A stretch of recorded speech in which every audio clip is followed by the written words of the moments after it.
Welcome to వార్తా 9. ముందుగా headlines చూద్దాం.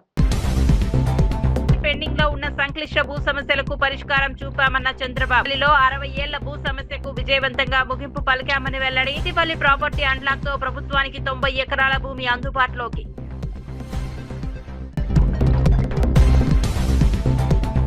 జగన్ కుటుంబ ఆస్తుల పెరుగుదలపై ప్రజలకు సమాధానం చెప్పాలని సోమిరెడ్డి డిమాండ్. వైఎస్ సీఎం కాకముందు జగన్ కుటుంబ ఆర్థిక పరిస్థితి ఏంటో చెప్పాలని ప్రశ్న. అధికారాన్ని ఉపయోగించుకుని వేల కోట్ల రూపాయల ఆస్తులు కూడబెట్టారని తీవ్ర ఆరోపణ.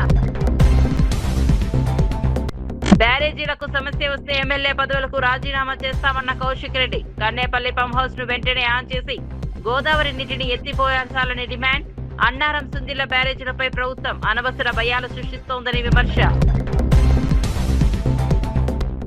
బోటు ప్రమాద బాధిత కుటుంబాలకు ₹1 పరిహారం ఇవ్వాలని జగన్ డిమాండ్. మత్స్యకార కుటుంబాల జీవనాధారం కోసం ప్రభుత్వం కొత్త బోటు అందించాలని జగన్. ప్రభుత్వ నిర్లక్ష్యం, అధికారుల వైఫల్యం కారణంగానే బోటు ప్రమాదం జరిగిందని ఆరోపణ.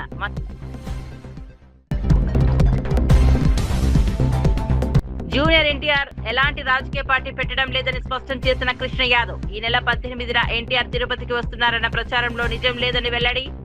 ఎన్టీఆర్ ఫ్రాన్స్ గ్రూప్ కు జూనియర్ ఎన్టీఆర్ కు ఎలాంటి సంబంధం లేదని స్పష్టత. అమరావతి సచివాలయంలో శాఖాధిపతులు, కార్యదర్శులతో ముఖ్యమంత్రి చంద్రబాబు కీలక సమావేశం నిర్వహించారు. రాష్ట్రంలో ఏళ్ల తరబడి పెండింగ్ లో ఉన్న అత్యంత సంక్లిష్ట సమస్యలను ప్రభుత్వం పరిష్కరిస్తోందని సీఎం తెలిపారు. చిత్తూరు జిల్లా సెట్టిపల్లిలో దాదాపు 60 నుంచి 70 ఏళ్లుగా అపరిష్కృతంగా ఉన్న భూ సమస్యకు విజయవంతంగా ముగింపు పలికామని చెప్పారు. సెట్టిపల్లి ప్రాపర్టీని అన్లాక్ చేయడం ద్వారా ప్రభుత్వానికి అదనంగా 90 ఎకరాల భూమి అందుబాటులోకి వచ్చిందని వెల్లడించారు. అలాగే గుంటూరు జిల్లా వట్టిచెరుకూరులో లబ్ధిదారులు ఎన్నో ఏళ్ల క్రితం నిర్మించుకున్న ఇళ్లకు ఇప్పటి వరకు పట్టాలు లేక ఇబ్బందులు ఎదుర్కొన్నారని సీఎం పేర్కొన్నారు. ఆ సమస్యను పరిష్కరించి లబ్ధిదారులకు ఎట్టకేలకు పట్టాలు పంపిణీ చేశామని తెలిపారు. శాఖల మధ్య సమన్వయంతో దీర్ఘకాలిక సమస్యలకు శాశ్వత పరిష్కారం చూపాలని అధికారులను ఆదేశించారు. ప్రజలకు సంబంధించిన సమస్యలను సంవత్సరాల తరబడి పెండింగ్ లో ఉంచకుండా నిర్ణీత సమయంలో పరిష్కరించాలని చంద్రబాబు స్పష్టం చేశారు. ఇలాంటివి చాలా కేసెస్ అన్ని కూడా సార్ట్అవుట్ చేసే పరిస్థితికి వచ్చాం. ఇవి అన్ని కూడా ఇంకొక పక్కన ఈరోజు మీరు గుర్తుపెట్టుకోవాల్సింది మీ డిపార్ట్మెంట్ లో ఉండే పీజీఆర్ఎస్. వైఎస్ జగన్ ఆస్తులపై ఎమ్మెల్యే సోమిరెడ్డి చంద్రమోహన్ రెడ్డి తీవ్ర వ్యాఖ్యలు చేశారు. వైఎస్ రాజశేఖర రెడ్డి ముఖ్యమంత్రి కాకముందు జగన్ కుటుంబ ఆర్థిక పరిస్థితి ఏంటో ఒకసారి ఆలోచించుకోవాలని ప్రశ్నించారు. అధికారాన్ని ఉపయోగించుకుని వేల కోట్ల రూపాయల ఆస్తులు కూడబెట్టారని ఆరోపించారు. కుటుంబంలోని నలుగురు కోసం భారీగా సంపద సమకూర్చుకుంటూ రైతులు, పేదల భవిష్యత్తును పక్కన పెట్టారని విమర్శించారు. ప్రజా సమస్యలపై మాట్లాడే ముందు జగన్ తన కుటుంబ ఆస్తులపై సమాధానం చెప్పాలని సోమిరెడ్డి డిమాండ్ చేశారు. రైతుల పేరుతో రాజకీయాలు చేస్తూ వారి సమస్యలను పట్టించుకోలేదని ఆరోపించారు. వైసీపీ పాలనలో రాష్ట్ర ఆర్థిక వ్యవస్థ దెబ్బతిందని, అభివృద్ధి నిలిచిపోయిందని విమర్శించారు. ప్రజలను తప్పుదోవ పట్టించే రాజకీయాలు ఇక పని చేయవని పేర్కొన్నారు. జగన్ ఆస్తుల పెరుగుదలపై ప్రజలకు పూర్తి వివరాలు చెప్పాలని డిమాండ్ చేశారు. మల్లయ్య తీవ్ర స్థాయిలో మండిపడ్డారు. గాంధీ వారసులమని చెప్పుకునే కాంగ్రెస్ పార్టీ ముఖ్యమంత్రి స్థాయికి కలంకలం తెచ్చేలా మాట్లాడిన రేవంత్ రెడ్డిపై ఎందుకు చర్యలు తీసుకోవడం లేదని ప్రశ్నించారు. ఒక రాష్ట్ర ముఖ్యమంత్రి బాధ్యతాయుతంగా మాట్లాడాల్సింది పోయి ఉగ్రవాదిని తలపించేలా నరహంతుడి భాషలో వ్యాఖ్యలు చేయడం దారుణమన్నారు.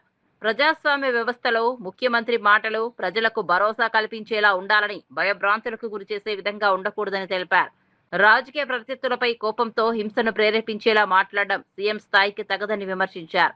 రేవంత్ రెడ్డి వ్యాఖ్యలపై కాంగ్రెస్ అధిష్టానం వెంటనే స్పందించాలని డిమాండ్ చేశారు.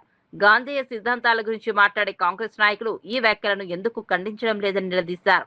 నరహంతకుడి భాష మాట్లాడుతున్న రేవంత్ రెడ్డిని ముఖ్యమంత్రి పదవి నుంచి వెంటనే తొలగించాలని బొల్లం మల్లయ్య డిమాండ్ చేశారు. గాంధీ మహాత్ములం, గాంధీ వారసులం అని చెప్పుకుంటారు కదా, మరి గాంధీ వారసులు అయితే మాట్లాడే భాష ఏంది? ఒక ముఖ్యమంత్రి సీటుకు కూడా కలంకం వచ్చే విధంగా, ఒక తీవ్రవాది కంటే, ఉగ్రవాది కంటే, నర హంతకుడు కంటే ఘోరంగా మాట్లాడిన ఈ భాష మీద కాంగ్రెస్ ఎందుకు చర్యలు తీసుకోదు? రేవంత్ రెడ్డిని ఆ ముఖ్యమంత్రి సీటు నుంచి తొలగించాలి. రేవంత్ రెడ్డి ఈడ రాష్ట్ర ప్రజల్ని ఏ రకంగానైతే బ్లాక్మెయిల్ చేసిండో, ఢిల్లీ అధిష్టానాన్ని కూడా బ్లాక్మెయిల్ చేసి ఆ సీటులో కొనసాగుతున్నాడేమో, ఆ బ్లాక్మెయిల్లకు భయపడి ఇవాళ రాహుల్ గాంధీ గారు ఢిల్లీ అధిష్టానం నిర్ణయం తీసుకోవట్లేదేమో, కానీ తెలంగాణ ప్రజల ఆగ్రహానికి గురిగాక తప్పదు. మేము హెచ్చరిస్తూ ఉన్నాం. ఇవాళ తెలంగాణ గురించి మాట్లాడే హక్కు మాకుంది. నువ్వు తెలంగాణని ఉన్న ధనాన్ని, సంపదని ఏ రకంగా దోచుకోవాలనే ఒక ఆలోచనలో ఉన్నావు. దానికోసమే హెచ్సియు భూములు తాకట్టు పెట్టినావు. బ్యాంకు లైజనింగ్ చేసినందుకు కమిషన్ ఇచ్చినావు, దోచుకుపోదామంటే మా కృష్ణార్జున్ లాంటి కేటీఆర్ హరీష్ రావు ఎమ్మడి పడితే నీ భాగవతం బయటపడ్డది. ఈ ముఖ్యమంత్రి సీటుని పదవిని అడ్డం పెట్టుకొని బ్లాక్మెయిల్ చేసి రియల్ ఎస్టేట్ చేసి ఎక్కడ భూములు ఉన్నాయో అమ్ముకుందామని చెప్పేసి ప్రయత్నం చేస్తున్న నీకు అడుగడుగున తెలంగాణ ప్రజల పక్షాన ఈ ఆస్తుల్ని ధ్వంసం కానియొద్దు, ఈ రాష్ట్రం విధ్వంసం కావద్దు అని చెప్పేసి జూనియర్ ఎన్టీఆర్ రాజకీయ పార్టీ ఏర్పాటు చేస్తున్నారంటూ జరుగుతున్న ప్రచారంపై NTR fans association state convener Krishna Yadav స్పష్టత ఇచ్చారు. జూనియర్ ఎన్టీఆర్ ఎలాంటి రాజకీయ పార్టీ పెట్టడం లేదని తేల్చి చెప్పారు. అలాగే ఈ నెల 18వ తేదీన ఆయన తిరుపతికి వస్తున్నారన్న ప్రచారంలో కూడా వాస్తవం లేదన్నారు. సేవా కార్యక్రమాల పేరుతో కొందరు జూనియర్ ఎన్టీఆర్ ఇమేజ్ ను దెబ్బతీసే ప్రయత్నం చేస్తున్నారని కృష్ణ యాదవ్ మండిపడ్డారు. సోషల్ మీడియాలో వస్తున్న అసత్య ప్రచారాలను అభిమానులు నమ్మవద్దని కోరారు. ఎన్టీఆర్ పేరుతో కొనసాగుతున్న ఫ్యాన్స్ గ్రూప్ కు జూనియర్ ఎన్టీఆర్ కు ఎలాంటి సంబంధం లేదని స్పష్టం చేశారు. ఎన్టీఆర్ పేరును రాజకీయ ప్రయోజనాల కోసం ఉపయోగించుకోవద్దని సూచించారు. అభిమానులు అధికారిక సమాచారం ఆధారంగానే స్పందించాలని సూచించారు. జూనియర్ ఎన్టీఆర్ రాజకీయ ప్రవేశంపై జరుగుతున్న ప్రచారానికి కృష్ణ యాదవ్ వ్యాఖ్యలతో మరోసారి స్పష్టత ఇచ్చినట్లు అభిమాన వర్గాలు భావిస్తున్నాయి. రా ఎన్టీఆర్ ఫ్యాన్స్ కి, ఎన్టీఆర్ గారికి కానీ, ఎన్టీఆర్ ఫ్యాన్స్కి కానీ ఎటువంటి సంబంధం లేదు. క్లియర్గా చెప్తున్నాను. వాళ్ళేదో సేవా కార్యక్రమాలతో పెట్టుకుని వాళ్ళేదో వాళ్ళ కార్యక్రమాలు చేసుకుంటే తప్పు లేదు. మీరు తిరుపతిలోనే పెట్టి మీడియా పాయింట్ ఉందని చెప్పి కాంట్రవర్సీ చేయాలనే ఉద్దేశంతో పెట్టారని నేను సాయంత్రానికి మాకు అర్థమైంది. అప్పటికి మా వాళ్ళంతా ఫోన్ చేసేగడికి అక్కడ వాళ్ళంతా స్విచ్ ఆఫ్ చేసి వాళ్ళు మళ్ళీ ఏదో సరిగ్గా మాట్లాడలేదనేసి ఇష్యూ చేస్తున్నారు. మళ్ళీ ఏం జరిగిందంటే మాకు అనిపించి మేము డైరెక్ట్గా స్టేట్మెంట్ ఇస్తే కానీ ఇది, ఎందుకంటే వీళ్ళు 18వ తేదీ హీరో వచ్చేస్తాడు, స్టేట్మెంట్ ఇచ్చేస్తాడు తాజ్ అని, ఆ విధంగా చెప్పి కన్ఫ్యూజ్ చేస్తే ఎంత ఇదిగా ఉంటుంది చెప్పండి. ఎన్టీఆర్ గౌరవ ప్రతిష్టలకి భంగం కలిగించే విధంగా, ఎన్టీఆర్ అభిమానులకు మనోభావాలు దెబ్బతీసే విధంగా తిరుగుతుంది కాబట్టే మేము డైరెక్ట్గా అఫిషియల్గా స్టేట్మెంట్ ఇచ్చేదానికి నేను డిసైడ్ అయ్యి అందరికి వీడియోస్ ఇస్తున్నాం. ఇది అంతా ఫేక్ న్యూస్. వాళ్ళు ఏదైనా చేసుకోగలిగితే చేసుకొని సేవా కార్యక్రమాలు తప్ప ఆ ముసుగులో మాకు కానీ, అంటే నందమూరి అభిమానులకు కానీ, హీరో గారికి కానీ ఇబ్బంది కలిగే విధంగా చేస్తే కూడా ఖచ్చితంగా న్యాయపరంగా ఎస్పీ గారికి రేపు కంప్లైంట్ ఇచ్చి దీని అంతా వెనకాల ఉండేది ఏం చేస్తున్నారు రేపు కంప్లైంట్ ఇస్తున్నాం. నెక్స్ట్ ఎవరు ఈ వారికి కాంట్రవర్సీ చేయకుండా ఏదున్నా కూడా హీరో ఆఫీస్ నుంచి వాళ్ళు అప్పటికి 2 సార్లు వీళ్ళకి సంబంధం లేదని ఆల్రెడీ వచ్చింది. మేలో ఒకసారి వచ్చింది, నిన్న ఒకసారి వచ్చింది. సరే, అది సరిగ్గా సర్క్యులేట్ కాలేదనే వాయిస్ ఇస్తున్నాము. దానివల్ల మేము నెక్స్ట్ వచ్చి రేపు ఎస్పీ గారికి కంప్లైంట్ ఇచ్చి దానిపైన వెనకాల ఉండేది ఎవరు ఏంది దానిపైన చర్యలు తీసుకోమని న్యాయపరంగానే పోతున్నాం. రేపు వాళ్ళని అడ్డుకునేది ఉండదు, ఏమి ఉండదు, వాళ్ళ పనులు వాళ్ళు చేసుకొని పోవచ్చు. ఏమి తిరుపతి లాంటి పుణ్యక్షేత్రంలో మేము అవన్నీ చేయదలుచుకోలేదు. అందులో ఎన్టీఆర్ అభిమానులకి అంత అవసరం కూడా రాదు. కాంట్రవర్సీ చేసి చట్టపరంగానే మేము పోతాం. అది విషయం. అభిమానం పేరుతో ₹1,00,00,000 ఫండింగ్ తెచ్చుకొని ఆ ఫండింగ్ని వెనకేసుకుని వస్తున్నారంటే వారిపైన ఆరోపణ. అదే మాకు కూడా 100 కోట్లు అంటే మేము కూడా ఏదో ఉందా అని నాకు కూడా డౌట్ వచ్చింది. సరే, దీన్ని మా అభిమానుల్లో కూడా పాపం లేని వాళ్ళు, ఆశించేవాళ్ళు, సహాయం ఆశించేవాళ్ళు కూడా ఉంటారు. అలాంటి వాళ్ళని కూడా కన్ఫ్యూజ్ చేస్తూ, ప్రజల్ని కన్ఫ్యూజ్ చేస్తూ నువ్వు అసలు 100 కోట్లు అనే ఫిగరు. తెలంగాణ ముఖ్యమంత్రి రేవంత్ రెడ్డి పేరుతో 2 నియోజకవర్గాల్లో ఓట్లు ఉన్నాయని బీఆర్ఎస్ నేత సోమ భరత్ కుమార్ సంచలన ఆరోపణలు చేశారు. అచ్చంపేట నియోజకవర్గంతో పాటు కొడంగల్ నియోజకవర్గంలో కూడా సీఎం పేరుతో ఓటు నమోదైందని పేర్కొన్నారు. రాష్ట్రంలో పెద్ద ఎత్తున డబుల్ ఓట్లు కొనసాగుతున్నాయని ఇప్పటికే కేంద్ర ఎన్నికల సంఘానికి ఫిర్యాదు చేసినట్లు తెలిపారు. ముఖ్యమంత్రి పేరుతోనే 2 ఓట్లు ఉన్నట్లు తమ దృష్టికి వచ్చిందని, ఓటర్ల జాబితా నిర్వహణలో జరుగుతున్న పరిస్థితులకు ఇదే ఉదాహరణ అని విమర్శించారు. ఈ అంశాన్ని ఎన్నికల సంఘం దృష్టికి తీసుకెళ్తామని సోమ భారత్ స్పష్టం చేశారు. సమగ్ర విచారణ జరిపి చట్ట ప్రకారం చర్యలు తీసుకోవాలని డిమాండ్ చేశారు. ఒక దేశం, ఒక పౌరుడు, ఒక ఓటు అనే నిబంధన అందరికీ వర్తించాలని పేర్కొన్నారు. ఓటర్ల జాబితాలను ప్రక్షాళన చేసి డబుల్ ఓట్లను తొలగించాలని ఆయన కోరారు. Anumula Revanth Reddy found to possess 2 votes, one at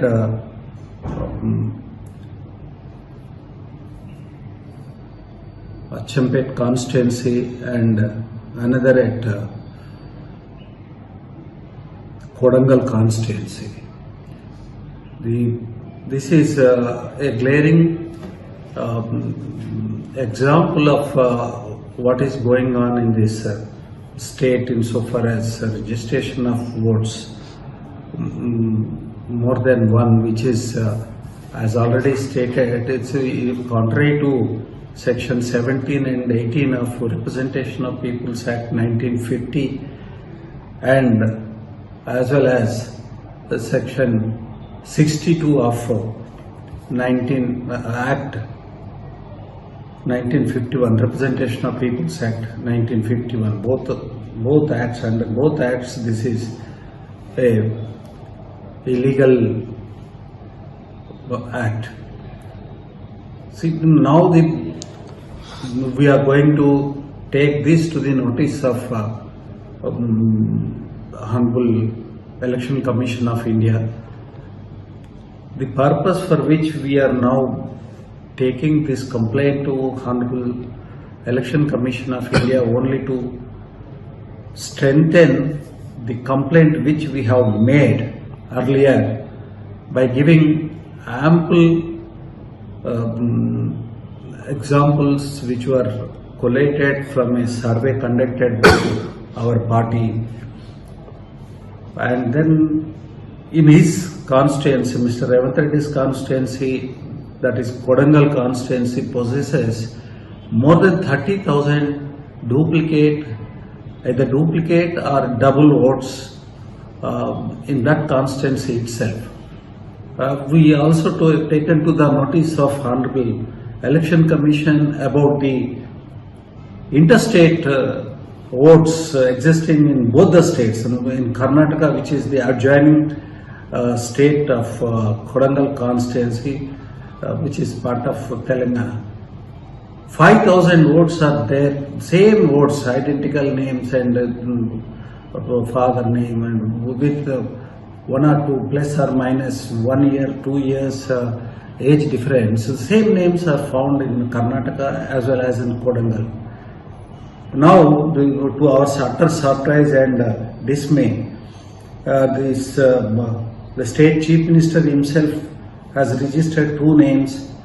It is found in both the constituencies within the state, within Telangana state, but different constituencies.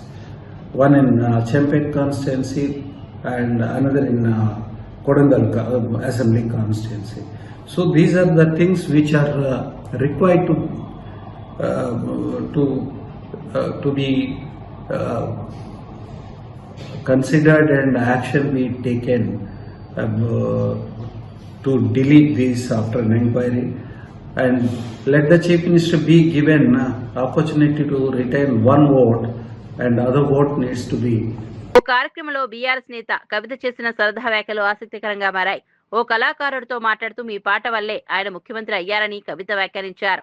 Revanth రెడ్డిపై పాట చేసినందుకు నీపై కాస్త కోపంగా ఉందంటూ సరదాగా అన్నారు. కవిత వ్యాఖ్యలతో అక్కడున్న వారంతా నవ్వారు. తెలంగాణ రాజకీయాల్లో పాటలు, కళాకారుల ప్రచారం కీలక పాత్ర పోషిస్తుంటాయని ఆమె వ్యాఖ్యల నేపథ్యంలో చర్చ జరుగుతోంది. ఎన్నికల సమయంలో వివిధ పార్టీలకు మద్దతుగా రూపొందించిన పాటలు సోషల్ మీడియాలో విస్తృతంగా వైరల్ అయ్యాయి. ఈ నేపథ్యంలో రేవంత్ రెడ్డికి సంబంధించిన పాటను ప్రస్తావిస్తూ కవిత చేసిన వ్యాఖ్యలు ఆసక్తిని రేపాయి. రాజకీయ విమర్శల మధ్య కవిత సరదాగా మాట్లాడిన ఈ వీడియో ప్రస్తుతం సోషల్ మీడియాలో వైరల్ అవుతోంది. బీఆర్ఎస్, కాంగ్రెస్ శ్రేణులు కూడా ఈ వీడియోపై తమదైన శైలిలో స్పందిస్తున్నాయి. చిన్నప్పటి నుంచి అనేక సినిమాల్లో మేడం సుధా గారిని చూసాం, కొత్తగా అన్న మురళీధర్ గౌడ్ గారిని కూడా చూస్తూ ఉన్నాం, దినేష్ దివిజ అండ్ డైరెక్టర్ సతీష్ ఆవల గారు. చరణ్ అర్జున్ గురించి చెప్పేదేం లేదు, మన చాలా మంచి సాంగ్స్ అన్ని కూడా చేస్తూ ఉంటారు. కాబట్టి తను చేసిన ఒక పాట ఈ మధ్య సూపర్ హిట్ అయింది, మీ అందరికి తెలిసి ఉంటుంది. ఆయన 3 రంగుల జెండా పాట వేస్తే ముఖ్యమంత్రి అయిపోయాడు. మరి సినిమాకి పాట వేసింది, ఈ సినిమా ఎంత హిట్ కావాలనో ఒక్కసారి మనందరం కూడా ఆ లెవెల్లో హిట్ అవ్వాలని చెప్పి నేను అనుకుంటున్నా. కానీ కోపం కూడా ఉంది నువ్వు ఆ పాట వేసినందుకు, అది వేరే విషయం. అయితే రెండో విషయం ఏంటంటే, ఈ మధ్య మనం చూస్తూ ఉన్నాం సినిమా పేరు వెంకటరామయ్య గారి తాలూకా. అంటే వాస్తవానికి తాలూకా అనే పదం తెలంగాణలో వాడం మేము. తాలూకా అంటే ఏంద్రబాయ్ అన్నట్టు కొద్దిసేపు ఆలోచన చేసినాం. కాకపోతే తెలుగు ప్రజలుగా ఇద్దరం కూడా కలిసి ఉండాలని మనం ఫస్ట్ నుంచి అనుకున్నాం. స్టేట్స్గా కొట్లాడుకున్నా మనము ప్రజలుగా కలిసి ఉండాలని పదే పదే అనుకున్నాం.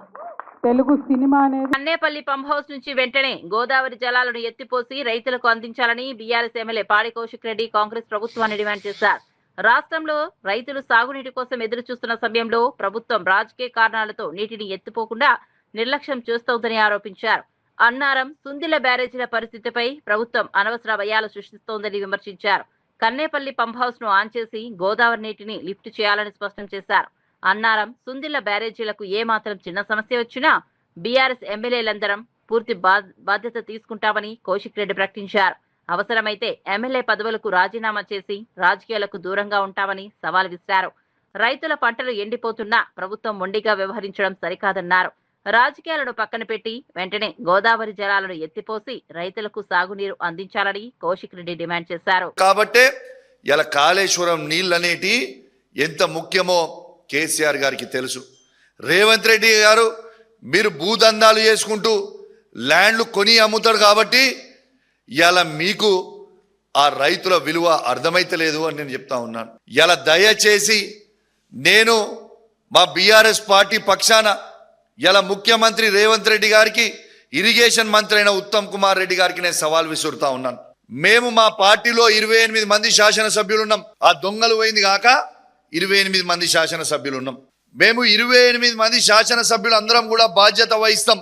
మీరు కన్నపల్లి పంప్ హౌస్ దగ్గర నీళ్లు ఎత్తండి. ఏ ఒక్క ఇంచ్ అయినా కూడా బ్యారేజ్లకు ఏమైనా ప్రాబ్లం అయితే, అన్నారం కానీ సుందిల్లా కానీ ఇంచు కూడా ఏమైనా ప్రాబ్లం అయితే మేము 28 మంది రాజీనామా చేసి మళ్ళా పోటీ కూడా మేము చెయ్యము. నీకు దమ్ముందా మీ ఇద్దరికి సవాల్ యాక్సెప్ట్ చేయడానికి? మేము 28 మంది శాసన నేపథ్యంలో హైదరాబాద్ నగరంలోని బస్తీ దవాఖానాలో వైద్య సేవలను మరింత పటిష్టం చేయాలని మంత్రి పొన్నం ప్రభాకర్ అధికారులను ఆదేశించారు. నగర పరిధిలో ఉన్న 169 బస్తీ దవాఖానాల్లో అందుతున్న వైద్య సేవలను నిరంతరం పరిశీలించాలని సూచించారు. వర్షాకాలంలో సీజనల్ వ్యాధులు పెరిగే అవకాశం ఉన్నందున ప్రజలకు సకాలంలో చికిత్స అందేలా చర్యలు చేపట్టాలని తెలిపారు. బస్తీ దవాఖానాల్లో వైద్య సిబ్బంది కొరత లేకుండా చూడాలని, అవసరమైన మందులను పూర్తి స్థాయిలో అందుబాటులో ఉంచాలని ఆదేశించారు. పేద మధ్యతరగతి ప్రజలకు మెరుగైన వైద్య సేవలు అందించడమే ప్రభుత్వ ప్రధాన లక్ష్యమని మంత్రి స్పష్టం చేశారు.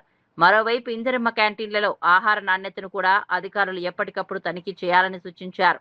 ప్రజలకు అందించే వైద్యం, ఆహారం విషయంలో ఎలాంటి నిర్లక్ష్యాన్ని సహించబోమన్నారు. ప్రభుత్వ సేవలు పేదలకు సమర్థవంతంగా చేరేలా అధికారులు బాధ్యతతో పనిచేయాలని మంత్రి పొన్నం ప్రభాకర్ తెలిపారు. ఇక్కడికి వచ్చినారు.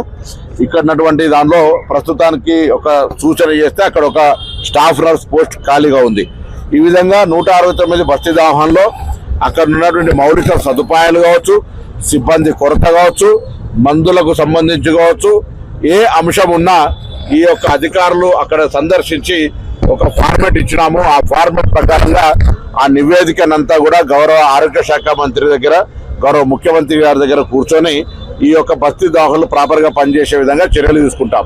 నేను ఈ సందర్భంగా 169 బస్తీ దవాఖానాల్లో ప్రాంతాల్లో ఉన్నటువంటి ప్రజలు లేదా అక్కడ ఉన్నటువంటి ప్రజాప్రతినిధులు కానీ, మాజీ ప్రజాప్రతినిధులు కానీ రాజకీయాలకు అతీతంగా హైదరాబాద్ పేద ప్రజలకు సంబంధించిన సేవలు అందించే బస్తీ దవాఖానాలు బాగుండాలని ముఖ్యమంత్రి గారి ఆలోచన. అందుకే మీరు కూడా రాజకీయాలకు అతీతంగా ఎక్కడైనా ఏదైనా బస్తీ దవాఖానాలో ప్రభుత్వ పరంగా ఏదైనా చర్యలు తీసుకోవాల్సిన అవసరం ఉన్నది అనుకుంటే దయచేసి హైదరాబాద్ డిఎంహెచ్ఓ గారు కానీ, జిల్లా కలెక్టర్ గారు కానీ, మున్సిపల్ కమిషనర్ గారు కానీ, నాకు కానీ ఎవరికి కాగితం ఇచ్చినా స్థానిక ప్రజాప్రతినిధుల ద్వారా తప్పకుండా ప్రభుత్వం నుంచి ఆ సమస్యను పరిష్కరిస్తాం. హైదరాబాద్ బస్తీ బోటు ప్రమాద బాధిత కుటుంబాలకు ప్రభుత్వం తక్షణమే న్యాయం చేయాలని వైఎస్ఆర్సీపీ అధినేత వైఎస్ జగన్ డిమాండ్ చేశారు. ప్రభుత్వ నిర్లక్ష్యం, అధికారుల వైఫల్యం కారణంగానే ఈ ప్రమాదం జరిగిందని ఆరోపించారు. ప్రమాదంపై సమాచారం అందిన వెంటనే సంబంధిత వ్యవస్థలు స్పందించి ఉంటే పరిస్థితి మరోలా ఉండేదన్నారు. బాధిత కుటుంబాలు తమ వారిని కోల్పోయి తీవ్ర విషాదంలో ఉన్న సమయంలో ప్రభుత్వం పూర్తి భరోసా కల్పించాలని కోరారు. ప్రమాదంలో ప్రాణాలు కోల్పోయిన వారి కుటుంబాలకు ఒక్కొక్కరికి ₹1 చొప్పున పరిహారం అందించాలని డిమాండ్ చేశారు. మత్స్యకార కుటుంబాల జీవనాధారాన్ని దృష్టిలో పెట్టుకుని కొత్త బోటును కూడా ప్రభుత్వం అందించాలని జగన్ కోరారు. కేవలం ఆర్థిక సాయం ప్రకటించి చేతులు దులుపుకోవడం కాకుండా బాధిత కుటుంబాలకు దీర్ఘకాలికంగా అండగా నిలవాలని సూచించారు. ప్రమాదానికి కారణమైన పరిస్థితులపై సమగ్ర విచారణ జరిపి బాధ్యులపై చర్యలు తీసుకోవాలని డిమాండ్ చేశారు. మత్స్యకారుల భద్రత కోసం ప్రత్యేక చర్యలు చేపట్టాలని వైఎస్ జగన్ ప్రభుత్వాన్ని కోరారు.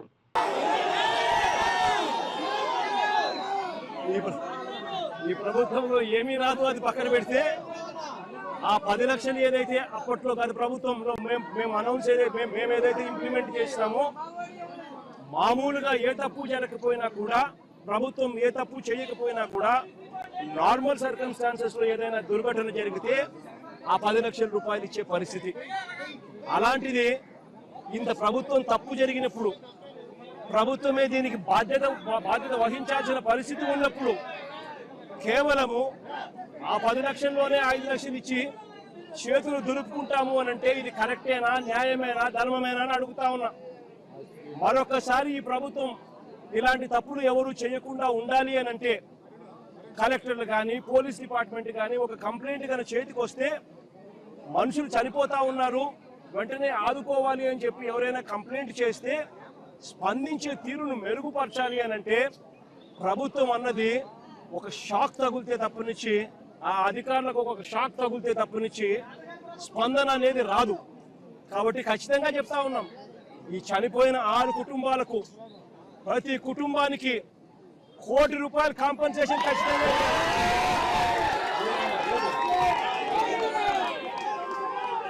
చిన్న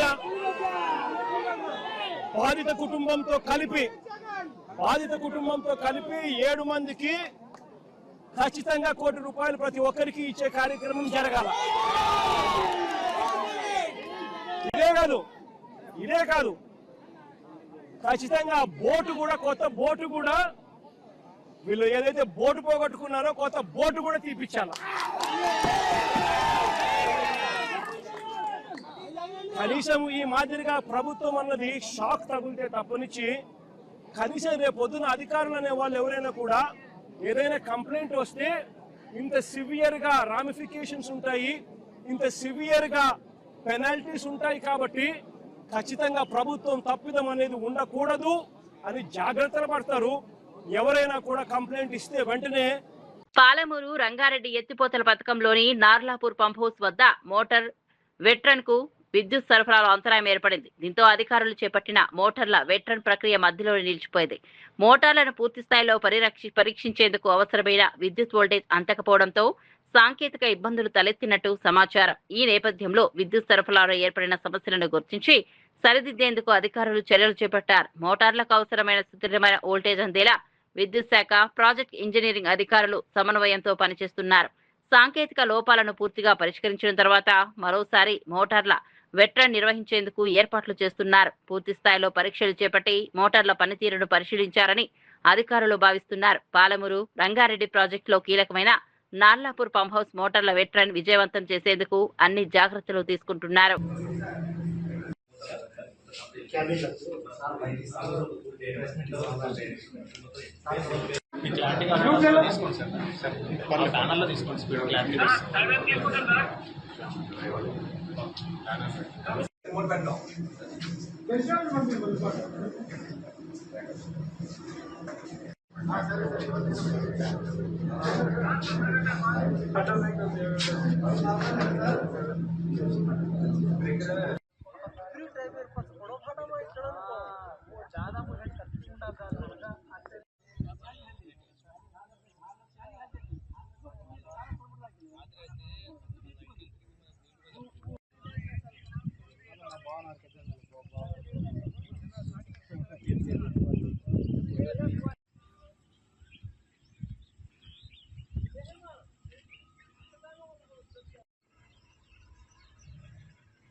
వనపర్తి జిల్లా అమర్చింత మండలం పామిరెడ్డిపల్లి గ్రామంలో ఇందిరమ్మ ఇళ్ల బిల్లుల వ్యవహారం వివాదాస్పదమైంది.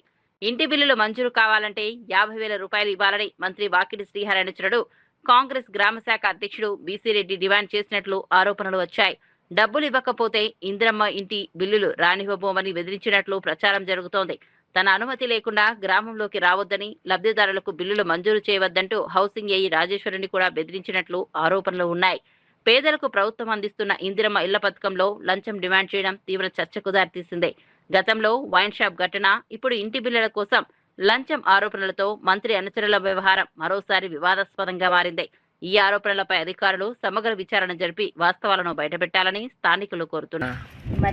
నిన్ను పైసలు డైరెక్ట్ అడిగిండా? డైరెక్ట్ అడిగిండు. ఎంత అడిగిండు? ఎన్ని వేలు అడిగిండు? 50,000 ఇవ్వాలంటే 50,000 ఎందుకు కొరకు ఇలా సార్? లేకనే కదా మేము ఇన్ని రోజులు ఆగింది. సరే, అప్పు చేసి కట్టుకుంటున్నాం. ఇప్పుడు వచ్చే బిల్లు ఎందుకు ఆపిండ్రు? డబ్బులు అయితే చాలా ఘోరంగా అడుగుతున్నారు. ఏమిటి కోసం అడుగుతున్నారు? ఇంటిళ్ళకు మేము ఇప్పిస్తాం, మేమే బిల్లులు కొట్టిపిస్తాము. ఇంటికి 50,000 కానీ. ఏమి ఇండ్లు?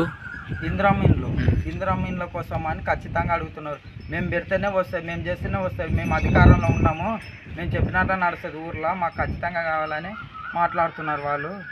ఇవ్వకుంటే కూడా మేము బిల్లులు ఆపుతామని చెప్పి మేడం కూడా ఫోన్ చేసి బెదిరించిండ్రు. ఎవిడెన్స్ కూడా నా దగ్గర ఉన్నాయి, రికార్డింగ్ కూడా చేసిన. మేడం మాట్లాడింది కూడా నేను పెడతా ఖచ్చితంగా. ఇదైతే వీళ్ళ మంది మీద వాడి ఖచ్చితంగా మాకు డబ్బులు వస్తేనే మీకు బిల్లులు శాంక్షన్ చేస్తాం, లేకుంటే చెయ్యము. ఆ విధంగా మంది నల్ల ఊర్లో అందరినీ ఇందిరమ్మ ఇంట్లో వచ్చిన వాళ్ళని ప్రతి ఒక్కరిని వేరే విధంగా టార్చర్ పెట్టి బెదిరిస్తున్నాడు. ఖచ్చితంగా అవి మాత్రం అట్లా మాకు వద్దు. అలాంటి పని చేయకుండా ఊరు అభివృద్ధి కోసం మంచి చేసి అందరికి మంచి చేయాలని మేము కోరుకుంటున్నాం. ఇది కూడా అందరికి. పెద్దపల్లిలో అవినీతి నిరోధక శాఖ అధికారులు మెరుపుదాడి నిర్వహించారు. 2 లక్షల రూపాయల లంచం తీసుకుంటున్న మున్సిపల్ ఏఈ కల్లేపల్లి సతీష్ కుమార్ ను రెడ్ హ్యాండెడ్ గా పట్టుకున్నారు. 12,28,000 రూపాయలు విలువైన కాంట్రాక్ట్ బిల్లును ప్రాసెస్ చేసేందుకు ఏఈ లంచం డిమాండ్ చేసినట్లు అధికారులు తెలిపారు. బాధితుడు ఏసీబీ అధికారులను ఆశ్రయించడంతో వ్యూహాత్మకంగా వలపడిని సతీష్ కుమార్ అదుపులోకి తీసుకున్నారు. అనంతరం ఏఈ నివాసంలో అధికారులు సుదీర్ఘంగా సోదాలు నిర్వహించారు. ఈ తనిఖీల్లో లెక్కల్లో చూపని 32,31,000 రూపాయల నగదు బయటపడినట్లు వెల్లడించారు. భారీ మొత్తంలో నగదు లభించడంతో దీనికి సంబంధించిన వివరాలపై ఆరా తీస్తున్నారు. ఆదాయానికి మించిన ఆస్తులు ఉన్నాయా అనే కోణంలో కూడా విచారణ కొనసాగిస్తున్నట్లు సమాచారం. ప్రభుత్వ కార్యాలయాల్లో లంచం డిమాండ్ చేస్తే ప్రజలు వెంటనే ఏసీబీని సంప్రదించాలని అధికారులు సూచించారు.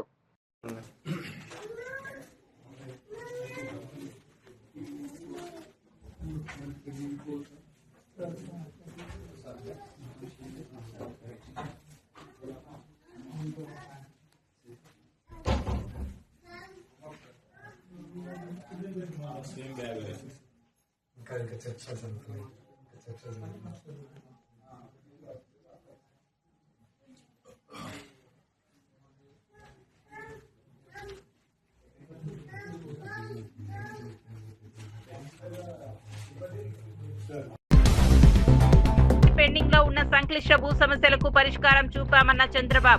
60 ఏళ్ల భూ సమస్యకు విజయవంతంగా ముగింపు పలికామని వెల్లడి. ఇటిపల్లి ప్రాపర్టీ అన్లాక్ తో ప్రభుత్వానికి 90 ఎకరాల భూమి అందుబాటులోకి.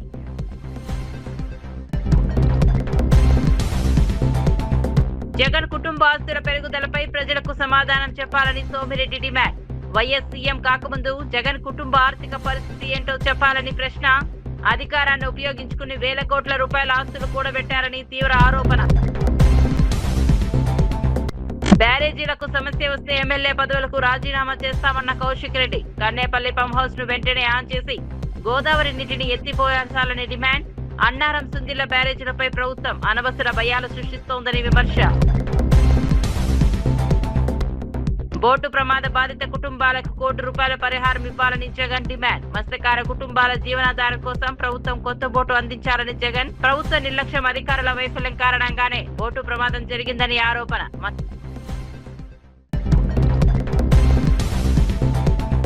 జూనియర్ ఎన్టీఆర్ ఎలాంటి రాజకీయ పార్టీ పెట్టడం లేదని స్పష్టం చేసిన కృష్ణ యాదవ్. ఈ నెల 18న ఎన్టీఆర్ తిరుపతికి వస్తున్నారన్న ప్రచారంలో నిజం లేదని వెల్లడి. ఎన్టీఆర్ ఫ్రాన్స్ గ్రూప్ కు జూనియర్ ఎన్టీఆర్ కు ఎలాంటి సంబంధం లేదని స్పష్టత.